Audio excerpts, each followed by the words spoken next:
Good morning, everyone. We're shooting this in my basement and not the clinic at the moment.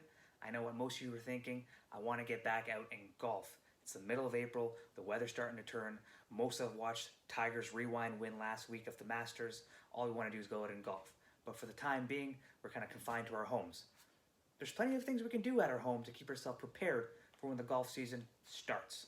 What I'm going to go through the next series of videos are going to be more mobility-based exercises. As a physiotherapist, we see mobility deficiencies all the time in our clients. Mark's going to cover more of the whole body strengthening as well as kind of the glute strengthening. I want to thank the Club Link Golf community, the CSC Fitness, and the Rob Val Physio community for providing us your input as to what videos you want to see going forward.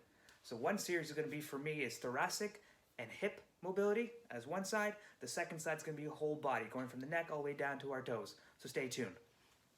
We're going to start with cervical mobility as part of a whole body mobility exercise program. We're going to take a look at cervical clocks. It's very important you do not do this movement if you have any current or pre-existing neck-based injuries or any pain with the movement. Think about a clock, 12 o'clock, 6 o'clock, 9 o'clock, 3 o'clock, and you have the diagonals as well. We're going to start with going up or down, that cervical flexion and extension, and then we're going to diagonal-based movements as well. So first up is 12. Down to 6. Try to bring your chin down to your chest for number 6, and then you're going to go at 11 o'clock, down to 5 o'clock, up and away, and then 1 o'clock, down to 7 o'clock. Going down the chain is glenohumeral or shoulder mobility. We're going to take a look at an exercise called 90-90.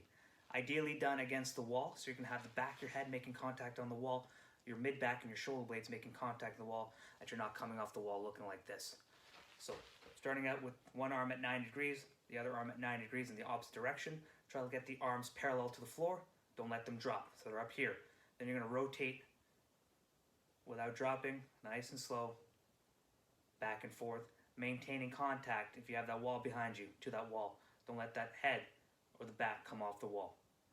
That's 90-90 shoulder mobility. Moving down the chain, we skipped the thoracic spine because we covered that in a previous video. Moving straight to the lumbar spine. There's two series here. One's called the cat-dog. One's also called the hip rock and raise. Hip rock and raise is also a child's pose to a cobra pose. You can call it whatever you want, but here's the movement. For the hip rock and raise, you're going to drop your hips down in that child's pose position, and then keep your hands planted. You're going to come back out, drop your pelvis down, keeping your shoulders down and your chest up into that movement. And that's going back and forth for lumbar flexion and lumbar extension. Now we have the cat dog. In your quadruped position, there's two positions you're backing into is anterior pelvic tilt and posterior pelvic tilt. You're going to go back and forth between the two, really focusing on the lumbar spine and not the thoracic spine. So it's here to there. For the last movement, I've incorporated some of the stretches that we've done and kind of compiled them to one. People have called this the world's greatest stretch. There's going to be some slight modifications to what you see on Google or YouTube. So starting off, create some space for yourself. Pick one leg, doesn't matter which one. Bring that knee to your chest first, so up. Hold it there. You're going to plant that heel down. Keep that knee straight.